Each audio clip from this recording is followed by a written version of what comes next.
The jungle had a pulse of its own. It breathed with the whispers of unseen creatures, sighed with the rustling of leaves, and throbbed underfoot as if something vast and ancient stirred beneath the soil. It was a place of tangled roots and shadows so thick they seemed to swallow the light whole. And it was here, deep in the heart of this green abyss, that Daniel found himself lost.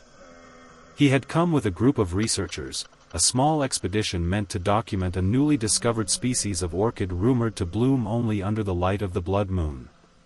The locals had warned them not to go, whispered tales of things that walked between the trees, things that mimicked voices and lured men away. But they had laughed it off as superstition, fueled by fear of the unknown. For the first few days, everything had gone according to plan. They set up camp near a slow-moving river, the thick canopy above creating a twilight world of perpetual dusk. At night, the jungle was alive with the sounds of insects and distant cries of unseen animals. Then, on the fourth day, they found the orchids. Blood-red petals, curling like fingers, their scent thick and cloying. Daniel had reached out to touch one when he heard his name called from the trees. He turned, expecting to see one of the researchers. But the voice had come from deep within the jungle, far beyond where any of them had ventured. He hesitated. The voice called again, soft, familiar, almost pleading. Against his better judgment, he stepped forward. Just a little farther, he thought. Just to see. The jungle seemed to close around him as he moved deeper. The air was thick, humid, pressing against his skin. He could hear his own breathing, hear his heartbeat pounding in his ears. And then the voice came again, closer, clearer. It was his mother's voice. Daniel froze. His mother had been dead for years. Panic coiled in his gut, and he turned to run back the way he had come. But the jungle had changed. The trees were unfamiliar, their trunks gnarled and twisted, their roots sprawling like skeletal fingers across the forest floor. The path was gone. He was alone. Then the whispering started. It came from everywhere and nowhere all at once, voices overlapping, muttering things he couldn't understand. They slithered through the leaves, wrapped around him like vines, pressing against his mind. His breath came in short gasps as he stumbled forward, his hands scraping against rough bark. He had to find his way back. Had to get out. Hours passed, or maybe days. Time lost meaning in the suffocating green. Hunger gnawed at his stomach, thirst burned his throat. His legs ached, his vision blurred. And always, the jungle watched. He could feel it, a presence pressing against his skin, lurking just beyond sight. Then, one night, as he lay curled beneath the roots of an ancient tree, he saw them. Figures moved between the trees, pale and elongated, their limbs too thin, their eyes too wide. They walked without sound, gliding over the forest floor, their heads twitching at unnatural angles. And they were watching him. Daniel clamped a hand over his mouth to stifle his breathing. He willed himself to be still, to be silent. But one of them stepped closer. Its face was wrong, shifting, blurring, flickering between the features of people he had known, his father, his sister, his best friend. And then, finally, it settled on his own face. A grotesque mockery of himself stared back at him, lips curling into a grin that was too wide, too full of teeth. Daniel bolted. Branches tore at his skin, roots tripped his feet, but he didn't stop. The whispers grew louder, the laughter of something inhuman echoing in his ears. He ran until his lungs burned, until the world spun, until he could run no more. And then he saw the river. Relief flooded him as he stumbled toward the water, the moonlight reflecting off its dark surface. He would follow it, find his way back. But as he stepped closer, something rose from the depths. It was him. A perfect mirror of himself, standing in the water, staring at him with empty eyes. Its lips parted, and his own voice spilled from them, warped and wrong. "You don't belong here." Daniel screamed. The jungle swallowed the sound.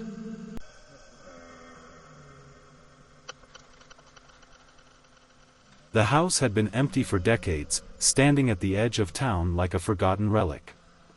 The road leading to it was overgrown, cracked with weeds pushing through the pavement.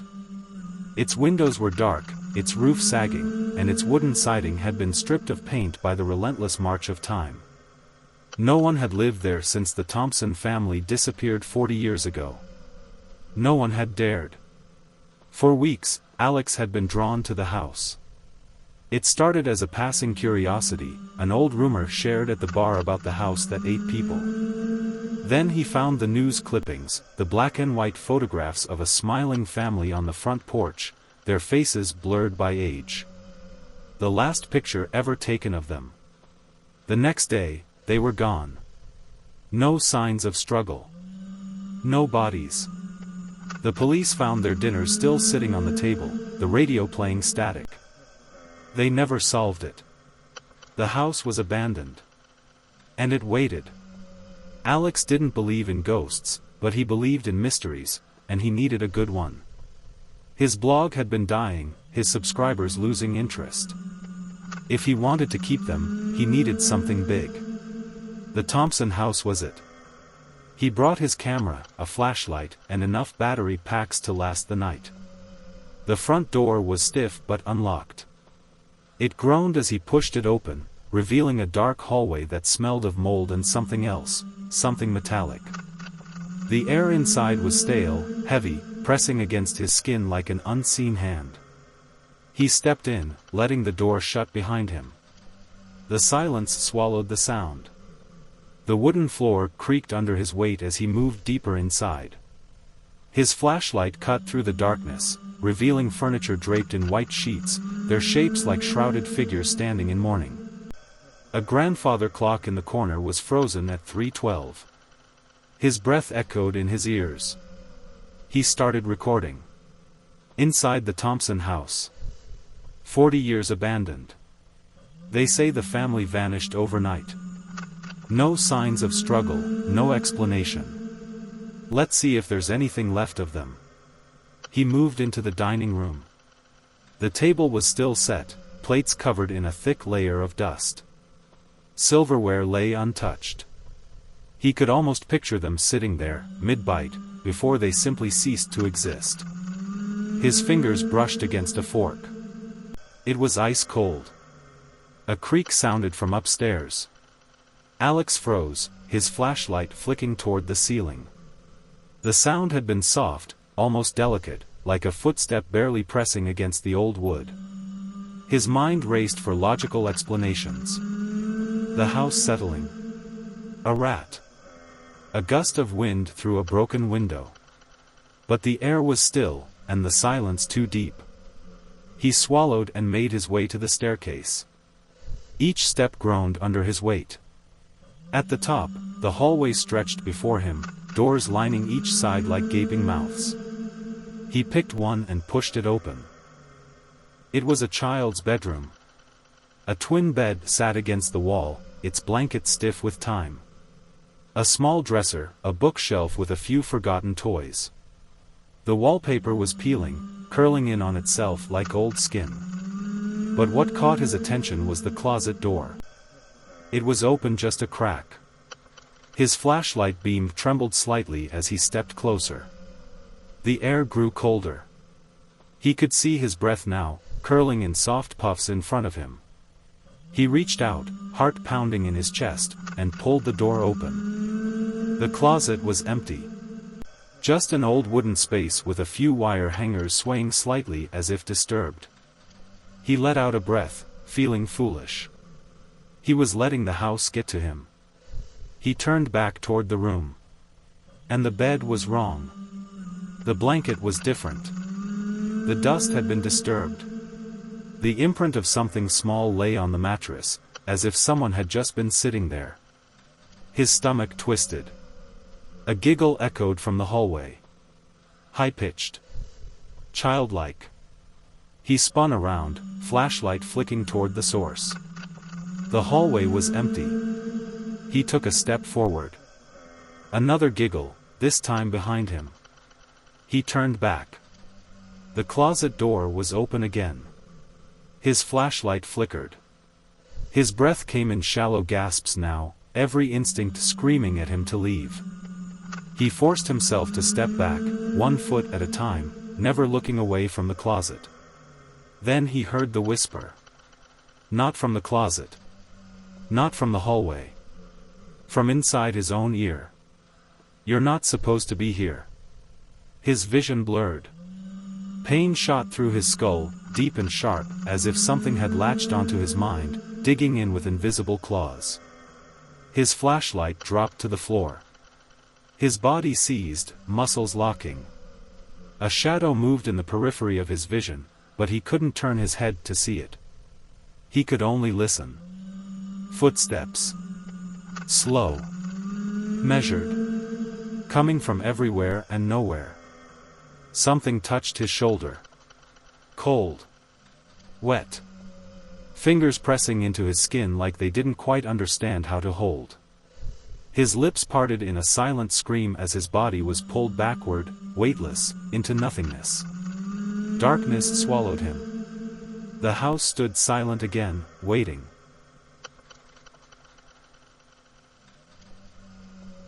The road stretched endlessly through the desolate countryside, a lonely ribbon of cracked asphalt cutting through an ocean of trees.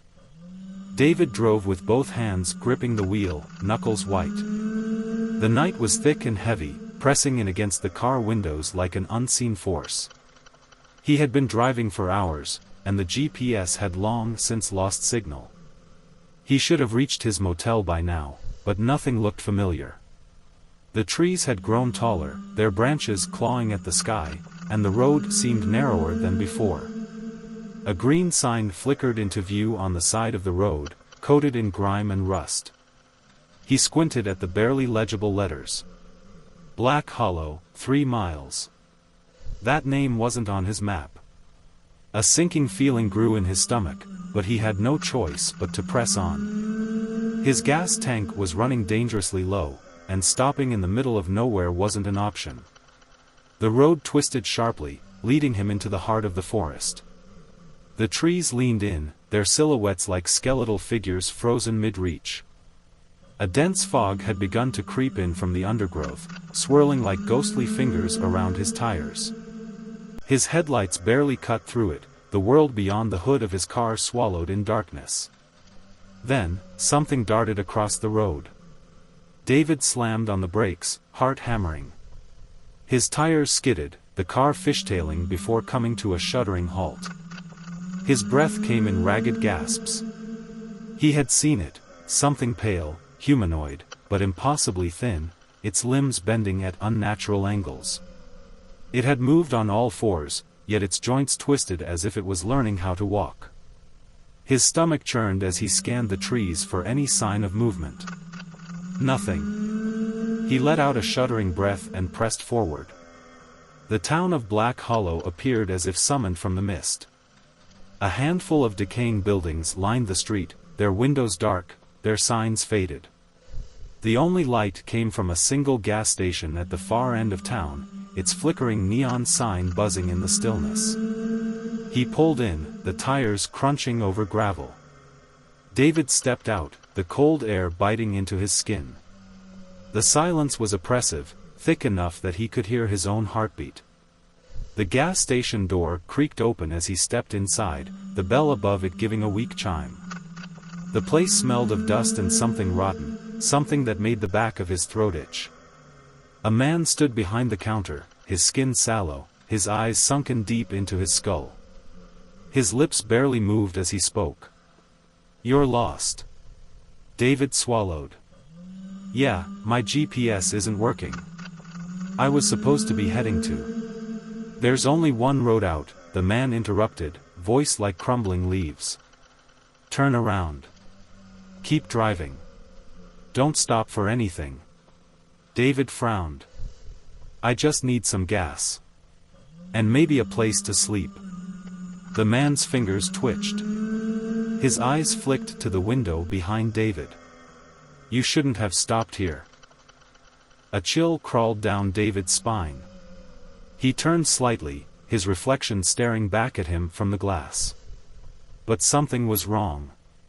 His reflection was slower. It blinked out of sync, its mouth parted slightly as if gasping for air. Then, its head twitched violently, jerking in a way no human head should. David spun around, but the man was gone. The store was empty. The lights flickered overhead. The walls seemed closer than before, the shelves taller, their contents coated in dust. The glass freezer doors were fogged over, handprints smeared across them from the inside. A single thud came from the stockroom. David took a step back. The silence stretched, thick and suffocating.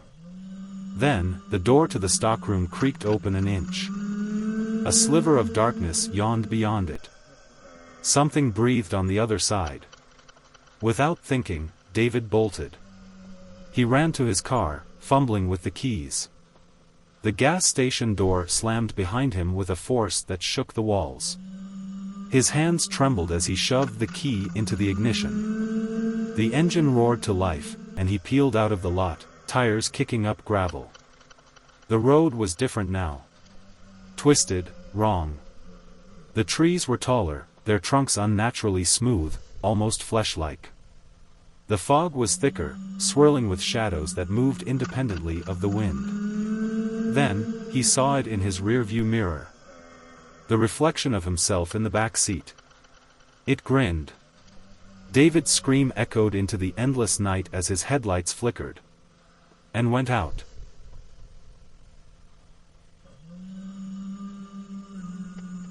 The town of Black Hollow was the kind of place that didn't show up on maps. Tucked deep in the woods of northern Maine, it was barely more than a handful of crumbling buildings and a population that had dwindled to almost nothing. It had been a logging town once, back in the late 1800s, but something had happened to it, something people didn't like to talk about. If you asked about it in nearby towns, the locals would shake their heads and mutter about bad luck, about families that disappeared, about shadows that didn't move the way they should. People who went looking for Black Hollow didn't always come back. Those who did never spoke about what they found. None of that stopped Mark Gibson from searching for it. He was a freelance journalist, the kind who specialized in forgotten places, abandoned towns, and local legends. He had a knack for digging up stories people wanted buried, and Black Hollow was the kind of story he couldn't resist. The deeper he dug, the stranger things became. Old newspaper clippings hinted at mass vanishings, strange lights in the woods, and a sheriff who went mad and burned half the town to the ground in 1923. But there was something else, too. Something older. The first real clue came from a library archive in Bangor, a brittle letter written in 1897 by a man named Thomas Kincaid, who had been the town's last known mayor. The letter was strange, filled with frantic warnings about the ones beneath the roots and the song that calls in the night. It read like the ramblings of a lunatic, but something about it sent a shiver down Mark's spine. So he drove north, following the old logging roads deep into the forests where no one went anymore. The deeper he went, the worse he felt, like he was being watched, like the trees themselves were leaning in closer. His GPS stopped working hours ago, and by the time he saw the first rotting house slumped among the trees, the sun was beginning to set. Black Hollow was still there, though barely. The buildings were skeletal remains, walls caved in, roofs eaten away by time and weather. Mark parked his car at what might have once been a town square, now just a cracked stretch of pavement overgrown with weeds. The air was thick, too quiet. No birds, no wind, just a silence so deep it pressed against his ears. He started walking, camera in hand, recording everything. He found an old general store, its windows shattered, shelves still lined with dust-choked cans and bottles. A church with its doors hanging open like a mouth frozen mid-scream.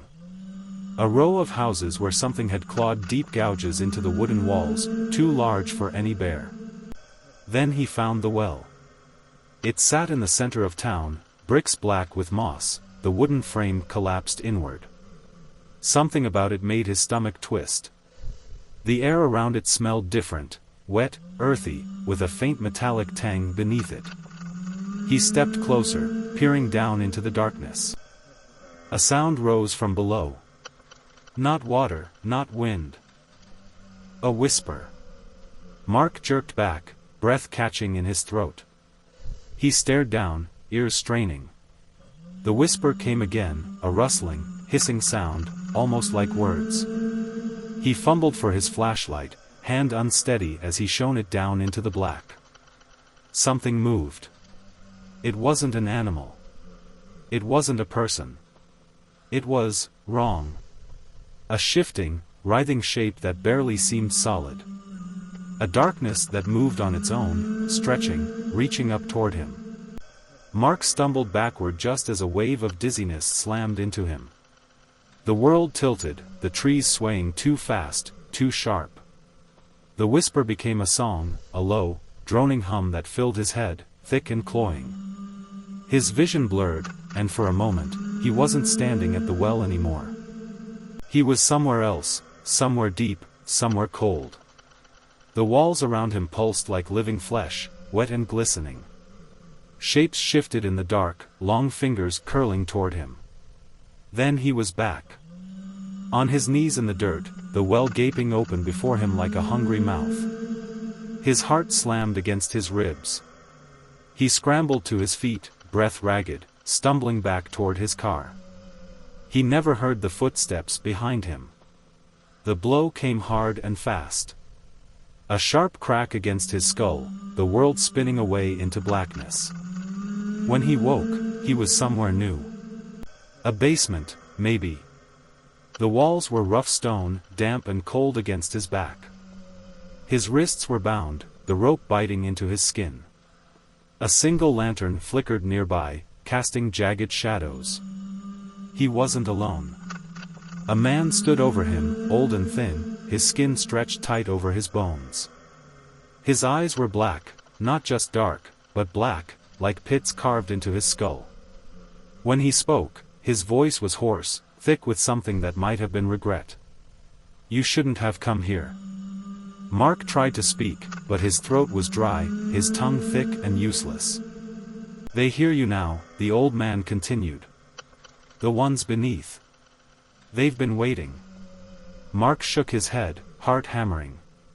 Who are you?" The man didn't answer. He just reached down, grabbed Mark's arm, and pulled him to his feet. He led him through a narrow tunnel, deeper underground. The air grew heavier, thick with moisture and something worse, something rotten. Then Mark saw it. The chamber was massive, the ceiling lost to darkness. The walls were lined with carvings, twisted figures locked in endless torment. In the center of the room was a hole, wider than any well, stretching down into nothing. The song was louder here. The old man turned to him. His lips moved, but Mark barely heard the words over the hum filling his skull. "They're hungry." Then the ground shifted. Mark screamed as something pulled him forward.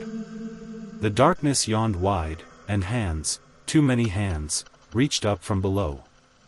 Fingers wrapped around his ankles, cold and wet, pulling, dragging him down. The last thing he saw was the old man watching, his black eyes unreadable. Then there was only the dark. Black hollow remained forgo.